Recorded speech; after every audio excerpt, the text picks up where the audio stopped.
Hey everyone!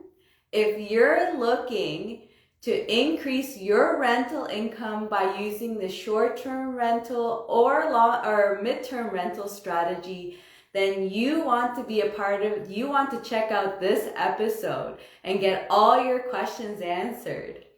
My name is Diana Lizarazo, and today's guest speaker is Sarah Larbi. Now, before we get started, I want to share some exciting news with you. I have a social networking platform for the real estate investing industry. So if you're a real estate investor, if you're a professional, so those that help the real estate investors, you provide them a service or a product, or you're a mentor or coach, you want to be a part of this platform. And to get there, it's called REI FAM, and you go to realestatinvestorfam.com. Check it out if you want to collaborate with others, you want to be around trusted people, you want to be a part of this platform. Now back to the show. So on this show, Sarah Larbi is going to explain to us everything, so I'm going to bring her on. So ask all your questions. She'll answer them all for us. We'll get everything nailed down so that we can have a full understanding if you guys are very interested. I think these days Instagram's been better, but I don't want to jinx it. Nope, it disappeared. Let me ask her on again. Instagram is really funny that way. It likes to not do things. Let's see. Oh, we have you on. Hey, how's it going? Good. How are you? Long time no see. Yes, I know. It's been a while. What's new and exciting? Oh, busy working on so many different things. What about you? Good. It's I'm actually planning a few little trips for this winter. So Oh, trying to get out of this snow that's gonna come. yeah, exactly. So Costa Rica, we're doing like a little retreat in November, Florida in December, and Panama January, February. So I'm looking forward to it. Nice, nice. That sounds exciting. So we're so excited. I think this is a great topic. It'll be great to talk about like that the short term and midterm rentals because we need it. There's lots of people that are looking for other different strategies. So let's just get started with even just letting people know what is the difference even between those two, short term and midterm. Like how do people know what is the dividing decision for that? Yeah, I mean, for the most part, it's the number of days, and so short term is defined as 28 days or less in most municipalities, and then midterm is your, month to 6 months, I would say on average, but they are, both furnished types of rentals where it's usually all inclusive of utilities, et cetera, internet. And probably the biggest difference is, one is the short-term renters are usually coming for, things like vacations and holidays, and then your midterm clients are more like corporate or they're individuals that are going through different transitions. Mm-hmm. But you're more in the midterm, right? Yours are more midterm. Do you do any short term or you're just mainly midterm rentals? I definitely do both. I have cottages that are predominantly short term. My resorts, Inspire Beach Resort, is short term. And then many properties I've done a hybrid. So I do midterm if I can get the midterm clients, and then in between I will do short term. So I still think that there's an opportunity for both. And if you could do hybrid, that's likely your best option. But cottages are much better and more lucrative if they are done on a short term basis. Mm-hmm. Yeah, that makes a lot of sense actually.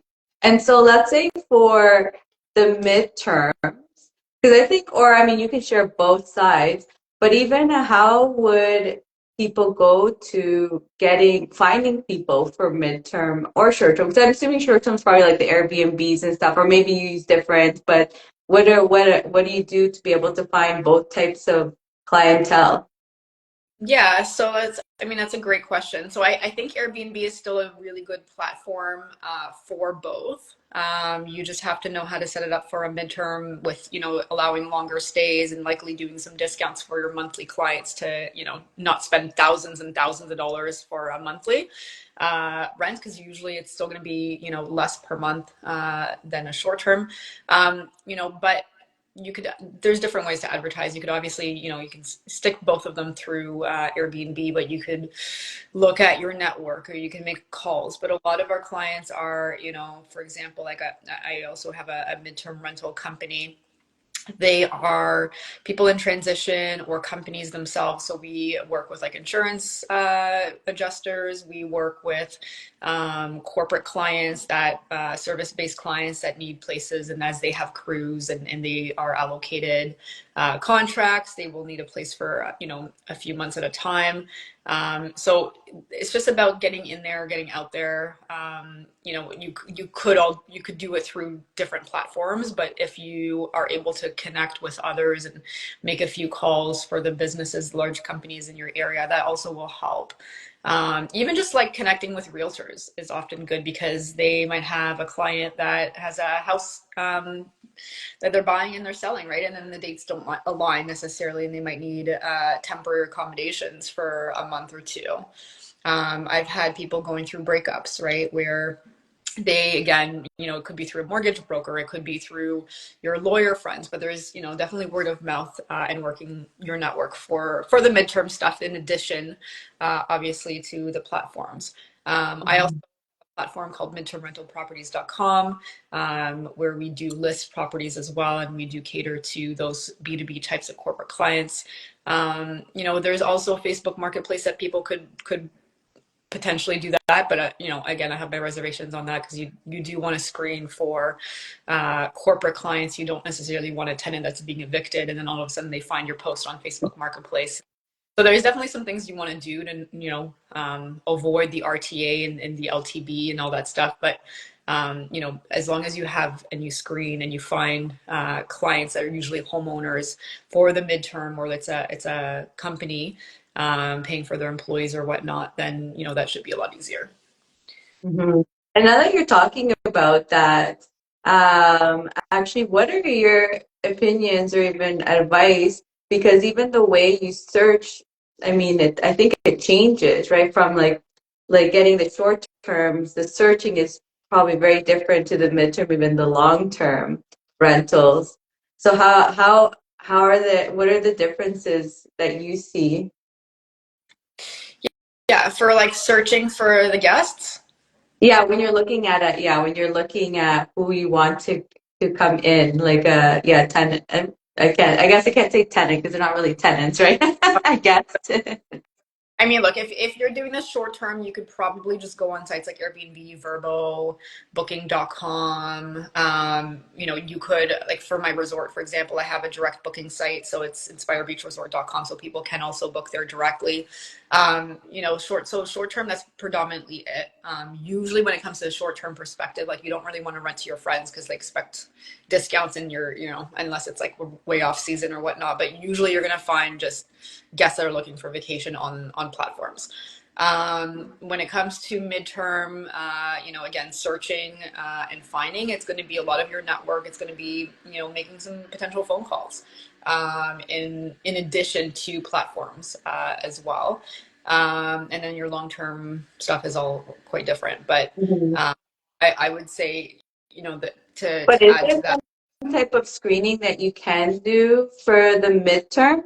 Because are they for midterm? Do they still fall under the LTV or not at all? No, as long as you set it up similar to a short term, so all of our contracts have been drafted by a paralegal as an example, to make it look like a commercial type of contract. The screening is definitely homeowners, people in transition, where they have a primary address that we indicate on the contract. That's not this one. Um, the screening piece, I mean, like, again, like, everything can happen where something falls through the cracks, but I would say the biggest important part is understanding the reason for their stay.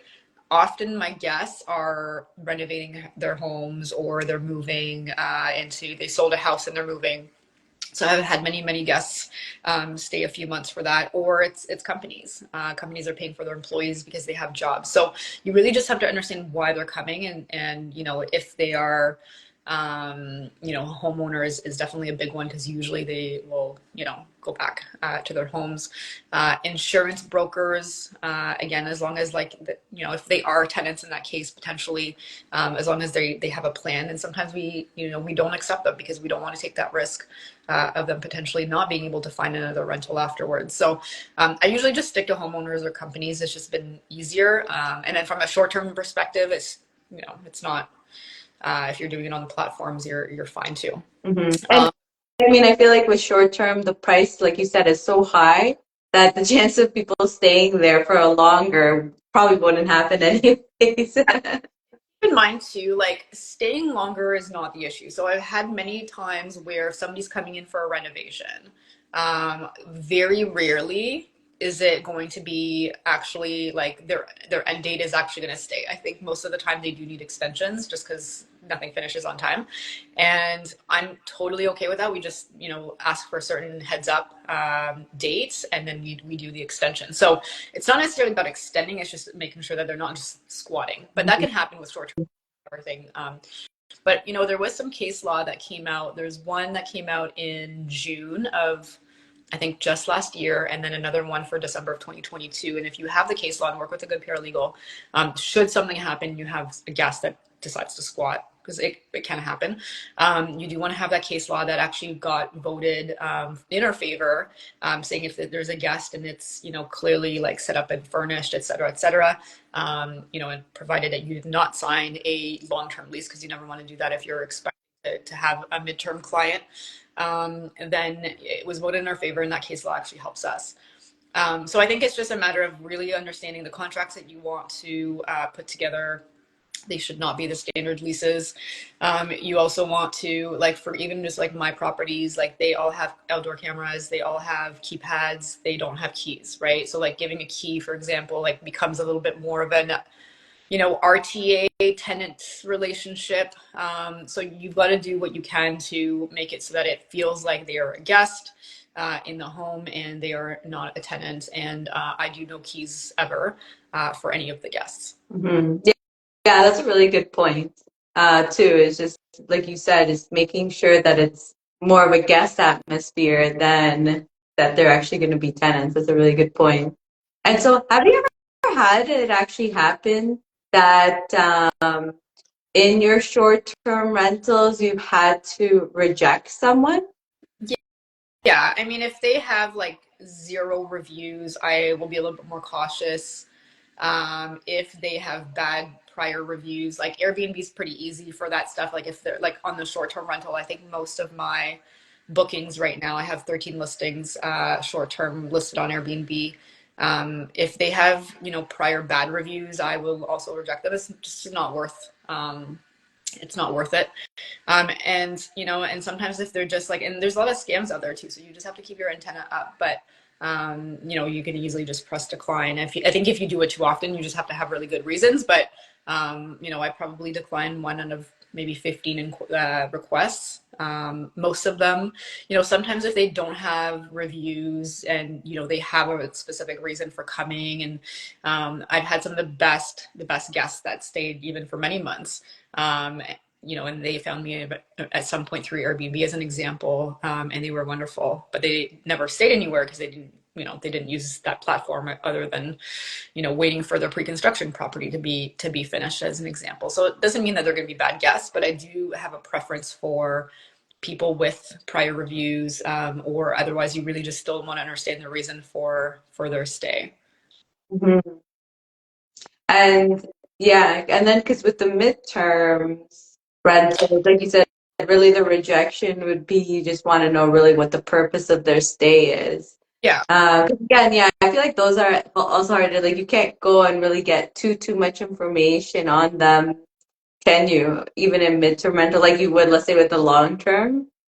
Like we'll get like a credit card on file, we'll get like their driver's license on file, get proof of like their primary residence as an example. But as soon as you start pulling like credit checks and things like that, then it falls on that gray area, maybe more towards the RTA than you would want. And so when we were going through the screening with our paralegal, that was one of the things that if somebody does by chance squat and choose to, play the RTA game and goes to the LTB, the landlord tenant board, you don't want it to show and seem and come across as this was a potential long-term tenant. And so sometimes doing these checks, again, I'm talking about Ontario here, every province is different, but could be construed a little bit as like you were doing it as a long-term tenancy. So we don't, but we, again, just confirm primary residence. To us, that's more important. I think if somebody's going to squat, it probably won't be a homeowner. It'll likely be, a tenant being evicted. And so like you've got to, things like Canley, things like open room, definitely still do your checks there. Like, but if the proof shows that they own the property, like there's, ways that you can check. If you know a realtor, they can check Jail Warehouse as an example to see where the property is registered to. You can work with your mortgage broker. They can probably pull the purview report for that.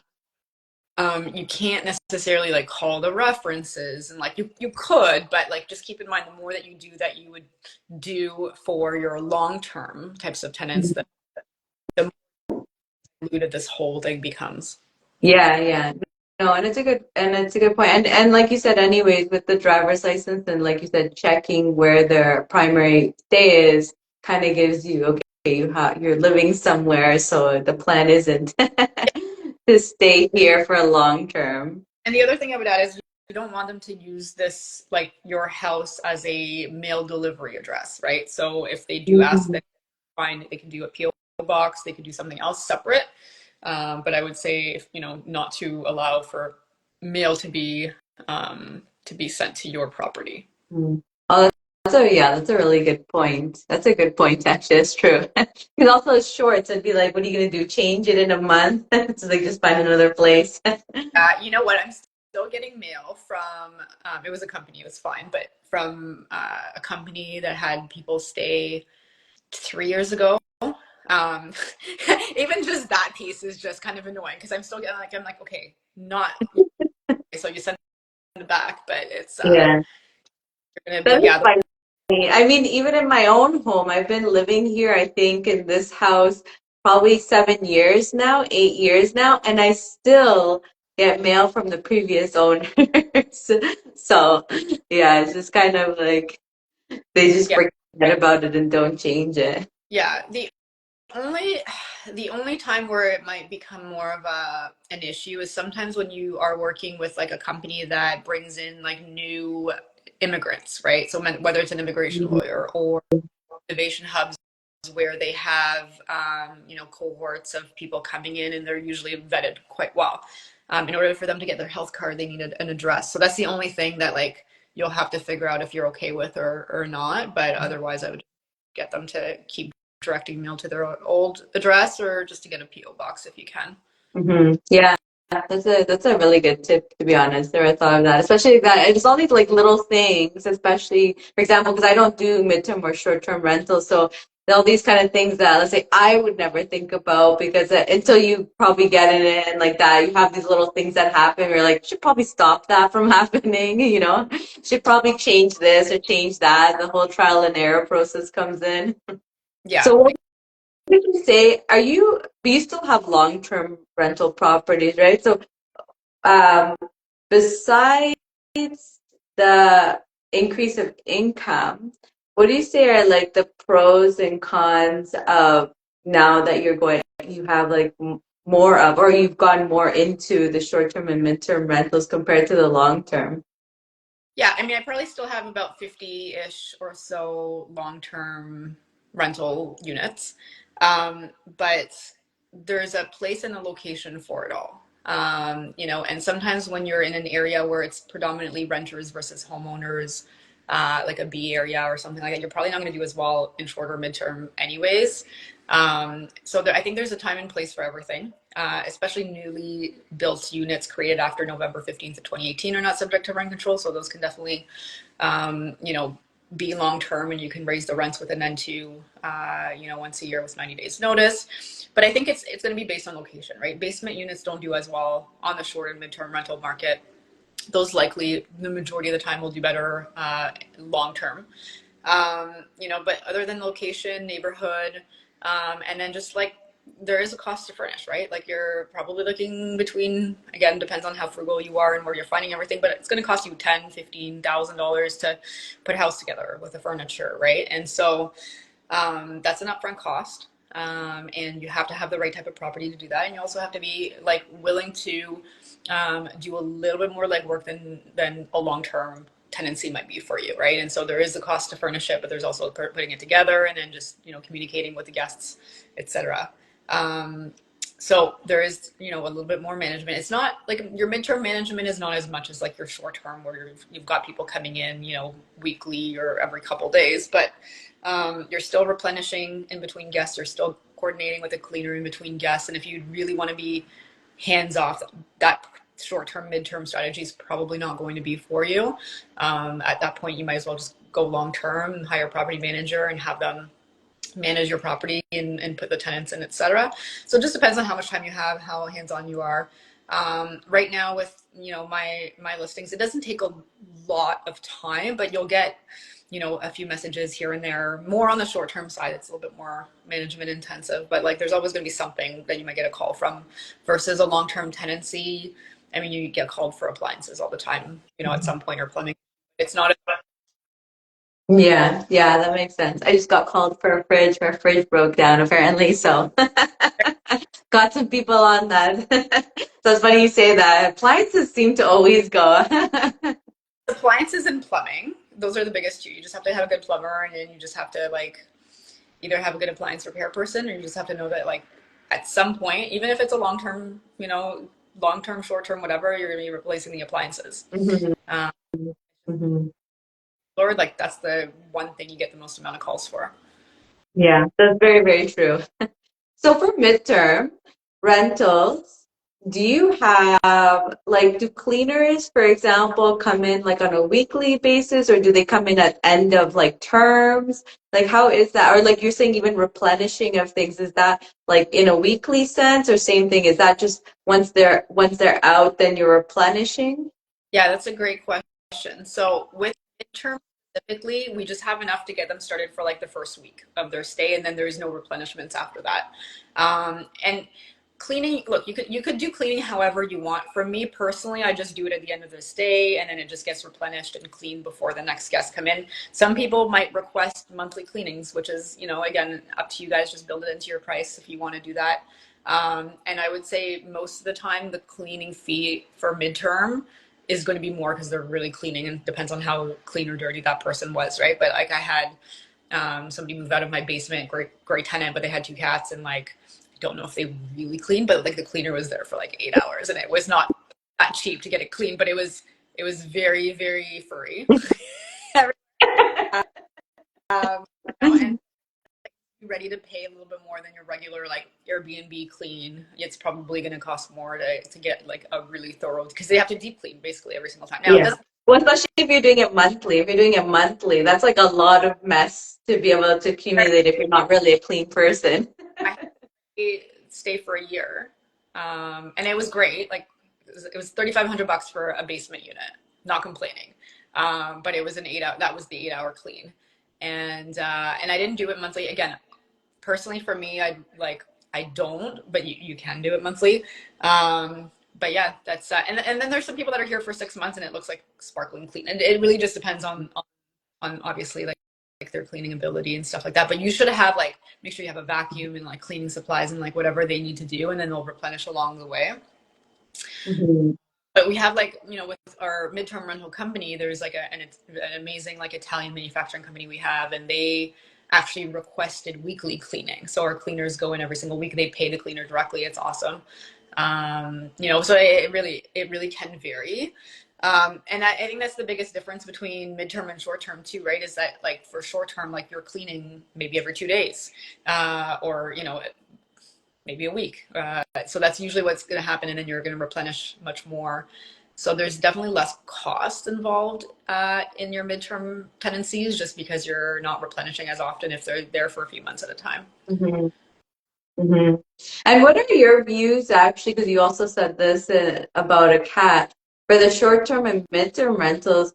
What are you pro having them there? Still not don't want to have them there. I guess there at least you can definitely, I believe you can say no and actually like not like and you're allowed to do that, not like the long-term rentals, right? Yeah, you can decide. I am pet friendly. I just find, again, everyone's going to have their preferences, but I find that if the majority of what is listed on the platforms are not pet friendly and you are one that's pet friendly, you could probably ask for a little bit more. You could ask for a pet damage deposit if you wanted to. But I think ultimately it opens the door for more people. And if people are going through transitions, renovating, like they might have a pet and they're homeowners, they want to bring their pet. I would rather have less vacancy and more higher occupancy with the right people. And it's really not the pet; it's the pet owners that are usually the disasters, right? And if, like you probably, I don't know, like listening to this, have a pet at home and your house is fine. It's like it's just the owners if they clean up or not. So Hmm. I do allow pets in every property I actually own. I did not at one point for the resort, and we were really slow, and I opened it up, and then we got a lot more bookings. So like, it kind of just depends on what you want, and like, yes, it comes with more wear and tear, but like, to be honest, so do kids. Yeah. And like, I feel like I open pets, and like, judge me guys if you want, but my resort is 12 plus. A lot of my units are 12 plus. I feel like there's more damage that can be done with kids drawing on the walls and on the couches than a pet. That's just my opinion. Hmm. Yeah, I think I agree with you there. And I don't say no cottages. Like obviously they're kid friendly. The resort is more of an adult resort. Like some of the units I have in Burlington are adults only. Like again, you have more control if you're going short term and midterm versus your long term. Obviously, you can't do that screening for midterm tenants, but you can do that when you're looking at guests. Hmm. Hmm. Yeah.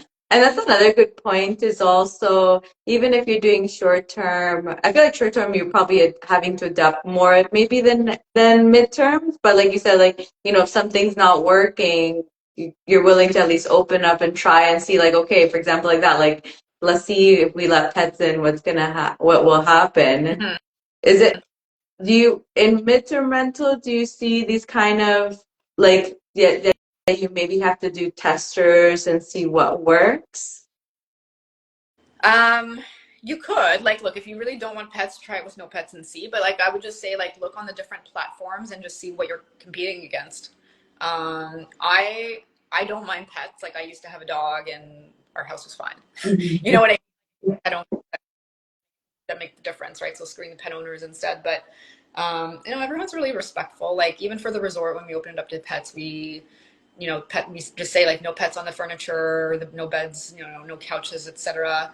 Obviously clean up after your pets, keep them on a leash outdoors, and like everyone's been pretty good. Um, but again, I would just like the way that I look at it for me personally with mine, I open it up because I just think I'm going to have, more occupancy and I can charge more Mhm. versus there's 1 out of 10 places that allow pets.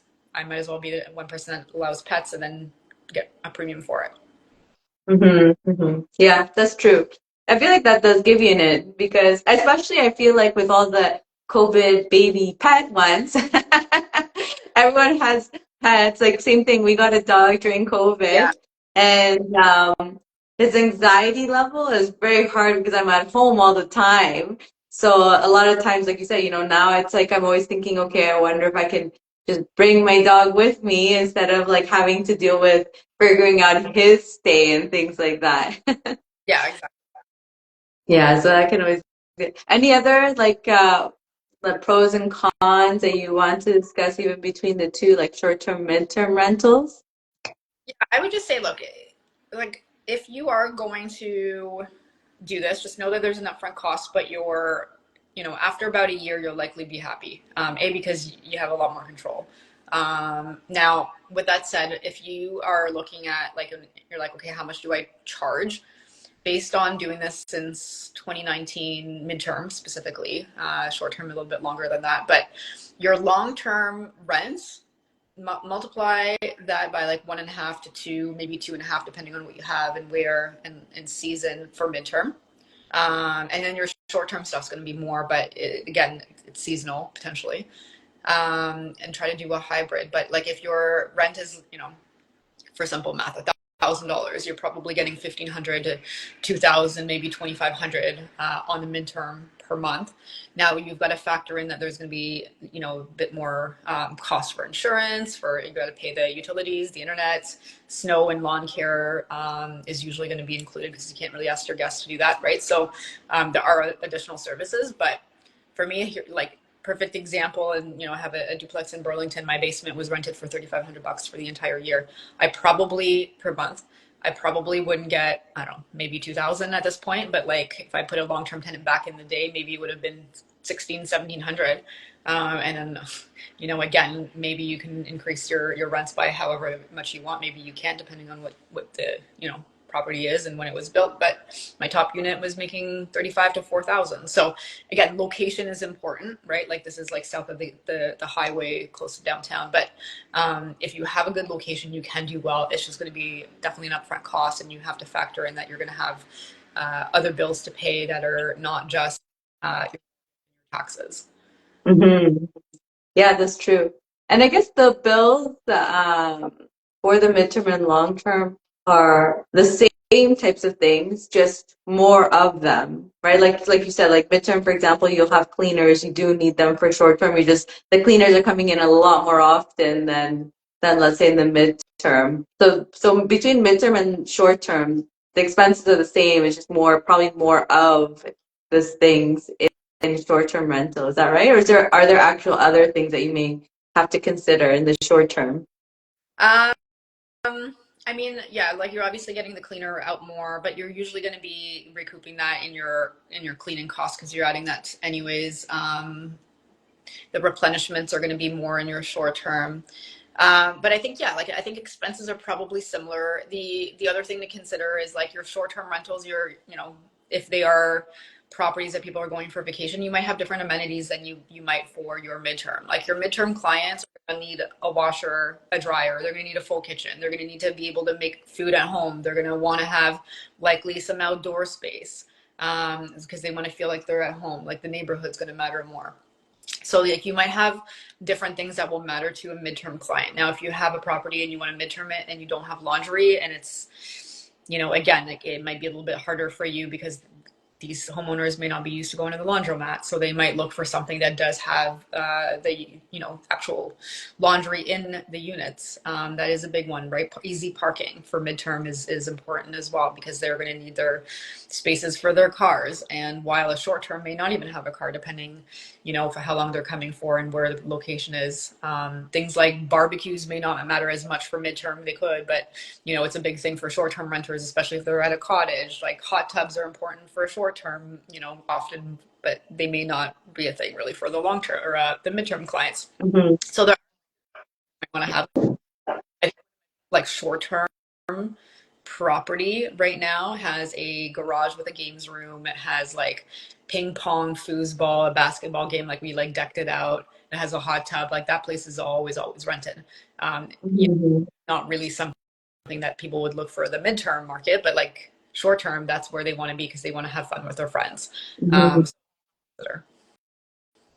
Yeah, that's a really good point. And even just I felt like even the comparison for the midterm, I feel like it leans a little bit more on the rental in the sense of you are paying it, like you said, like a parking spot most likely is a must, unless if you're, I feel like in downtown Toronto, but you're like looking at the area to see, what is actually important, what is needed for the midterm, which is probably leaning more towards, like you said, like the long term where you're like the in-suite laundry is probably very important to have because they're not going to want to go to who knows where to clean their clothes.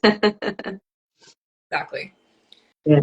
Any other final comments about the short-term or mid-term rentals that you wanted to share, or any like final, just like last tips for the viewers? Um, Not necessarily that I wanted to share, but I will tell you, I think there's a place and a location and a property for different types of strategies, right? And I think that it's good to have a combination of short, mid, and long term, maybe some student rentals and some other different things, because you'll be able to have a little bit more control over certain properties. You'll be able to have a little bit more cash flow over certain other properties, and so I think it's just a good balance of diversifying between all the different rental strategies. I think is often forgot about because most people look at it as like, oh, I'm going to BRRRR this, or I'm going to develop this, or this is going to be a buy and hold. But there are so many different rental strategies that are, that can be applied. And again, it'll be dependent on the property and the location and all that stuff. But a mix of all of those will help you with the cash flow, especially in a time like this where there's barely any and many long term has, that cash flow for many people has evaporated. Hopefully, we're going to be hearing about a rate drop, I think on Wednesday, and likely another one in December, but that will help hopefully. But going and being able to add short-term and mid-term can at least help alleviate some of that. But again, you got to just factor in, do you want to spend the $10,000, $15,000 to set it up now? For me, if it's a good location and it's a great property, I usually go the midterm route. Just why not? I think I'm comfortable with it and I prefer it. I just prefer the control. Mm-hmm. But it's not for me, definitely more hands-on than a long-term tendency. So Mm-hmm. factor in what makes sense for you based on your time and amount that you want to spend and stuff like that.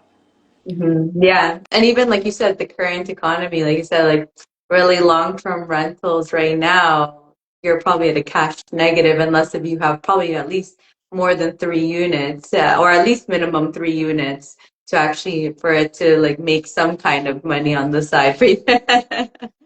Yeah. It's funny that you say that because I'm all long-term rentals because of the house, but at the same time, I mean, I know that you have everything hired out, so it's like, yeah, I could just like make sure that everything's hired out, so I don't even need to worry about it.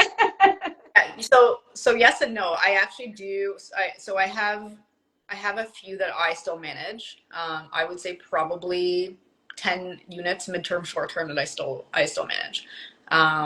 The long term stuff I don't anymore at this point.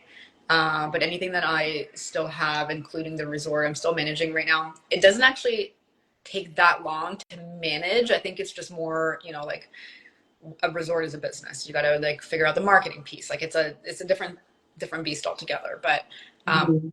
like really ultimately, like once your properties are set up and furnished, like even for my midterm clients, like you're not spending that much time. And for me to spend 5%, 8% per unit, where I can just quickly look at if there's something wrong. I would say a midterm client that's there for 6 months, you might hear from them maybe twice, right? As an example. And it's usually a plumbing issue or something like that if there is one, or sometimes it might be a question.